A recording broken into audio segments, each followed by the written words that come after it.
Vamos a ver ahora la ley de Ohm de la corriente eléctrica o de la resistencia que ofrece cada material al paso de la corriente. Ya hemos visto antes que para que se establezca una corriente eléctrica en un conductor es necesario que se mantenga el campo dentro del conductor. Se ha encontrado experimentalmente la ley que llamamos de Ohm, que relaciona la densidad de corriente en cada punto con el campo eléctrico en cada punto, a través de un factor que llamamos conductividad. Esa conductividad, para ciertos materiales como los que vamos a estudiar nosotros, que son lineales e isótropos, es un escalar constante para temperatura constante. Hay materiales en los que la conductividad depende de la intensidad del campo, hay otros en los que depende también de la dirección. Esos materiales se llaman anisótropos. Y en ese caso, sigma, la conductividad, en vez de ser un escalar, es un tensor.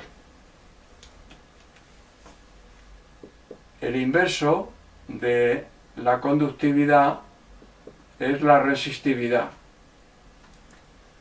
La resistividad se da en unidades ohmio por metro.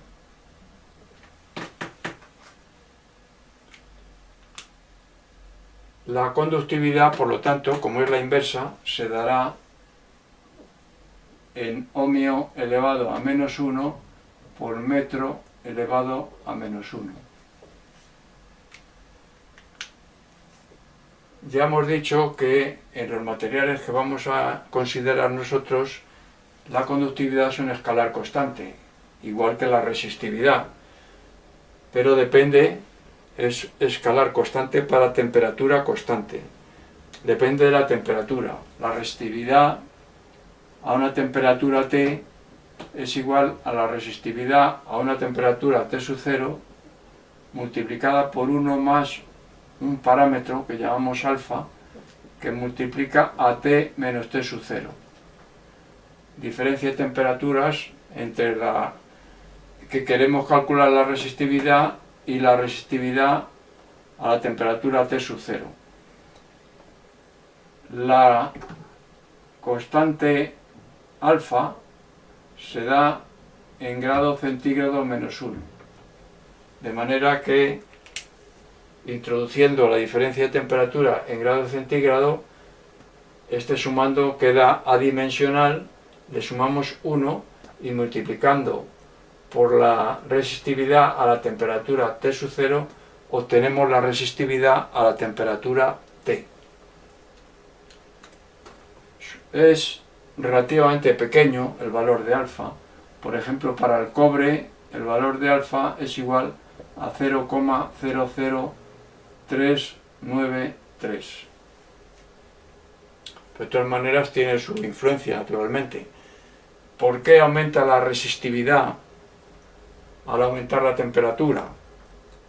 Pues aumenta porque al aumentar la temperatura, la vibración de los átomos de la red cristalina del material, del metal en este caso, vibran con una vibración mayor, una frecuencia mayor, y entonces los choques de las cargas que se mueven, los electrones dentro del metal, se producen con mayor frecuencia y por lo tanto se frenan más, por lo tanto aumenta la resistencia al paso de los electrones, de las cargas negativas.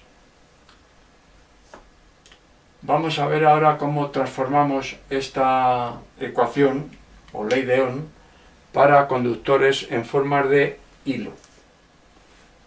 Tenemos aquí un trozo de conductor con una longitud L, un hilo que tiene una longitud L y una sección constante de área S. y vamos a establecer entre sus extremos una diferencia de potencial V2 menos V1. O sea que en el punto 2 el potencial es V2 y en el punto 1 es V1. La longitud L será igual a la diferencia de abscisas del punto 1, x1, menos la del punto 2, x2. Situamos el conductor en el eje de las x. El campo eléctrico E, en este caso, puesto que la caída de potencial es lineal, como ahora veremos, el campo E será constante dentro del conductor. Vimos anteriormente que el campo eléctrico E era igual a menos el gradiente del potencial. La forma general del gradiente de una función en cartesianas, en este caso vamos a poner el del potencial, es igual a la derivada parcial de v respecto de x por el vector unitario y más la derivada parcial de v respecto de y por el vector unitario j en el eje de las i's más la derivada parcial de v respecto de z por el vector unitario k en el eje de las zetas. En este caso, el potencial solo depende de la variable x. Tenemos el conductor en el eje de las x. Luego entonces estos dos sumandos para el gradiente son nulos, puesto que el potencial no depende ni de y ni de z, solo depende de x, y como solo depende de x, el gradiente de v va a ser igual a la derivada total de v respecto de x por y, versor unitario y, que hemos dibujado aquí también. Ya digo que esta derivada parcial se convierte en total porque el potencial solo depende de la variable x. Bueno, pues entonces si sustituimos en la ecuación inicial de Ohm, la densidad de corriente será igual a sigma por, como el campo es menos el gradiente de v, ponemos un menos, por la derivada de v respecto de x por el vector unitario y. J, como vemos, tiene la dirección y sentido del eje y. Vamos a poner módulo de J por el vector unitario y. Bueno, pues como hemos dicho antes, el campo E es constante del punto 2 al punto 1 porque la variación de V2 a V1 es lineal, cosa que se ve aquí, o sea, la derivada de V respecto de X es constante y entonces el campo también tendrá que ser constante, puesto que la derivada de V respecto de X, que es el gradiente, es constante. Luego entonces, si ahora utilizamos esta ecuación y ponemos solo módulos,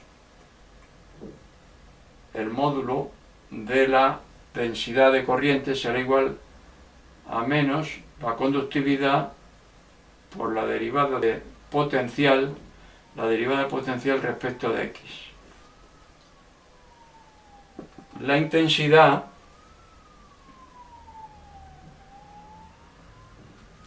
será igual, si J es constante, para S será constante también, la intensidad que pasa por el conductor será igual a J, densidad de corriente, por la superficie o el área de la sección normal del conductor. Luego J es igual a I partido por S. Intensidad partido por el área de la sección del conductor. Si sustituimos aquí, me queda que la intensidad partido por el área de la sección es igual a menos la conductividad por la derivada de V respecto de x. Si despejamos aquí la diferencial de v, me quedará que es igual a I intensidad partido por el área de la sección con un menos por 1 partido por la conductividad y por diferencial de x. Ahora vamos a integrar entre los puntos 1 y 2 en ambos miembros. Integramos entre 1 y 2 de la diferencial de v igual a menos I es constante, como hemos dicho, el área de la sección es constante también, 1 partido por sigma es otra constante, la conductividad, y por la integral entre 1 y 2 de la diferencial de x. Esta integral es v2, potencial en el punto 2, menos el potencial en el punto 1. Será igual a menos I partido por S por 1 partido por sigma, por la conductividad, y por X entre 1 y 2, igual a I partido por S por 1 partido por sigma por X2 menos X1, X2 menos X1, con un menos. Como X2 es menor que X1, cambiamos de orden la diferencia y quitamos el signo menos. Y la diferencia de X1 menos X2 es L, la longitud del conductor. Luego esto será igual a I partido por S por 1 partido por sigma y por L. Al cociente de L partido por S y por la conductividad lo vamos a llamar R, resistencia del conductor. R será igual a L partido por S y por la conductividad. Si lo ponemos en función de la resistividad, será igual a L partido por S y por la resistividad.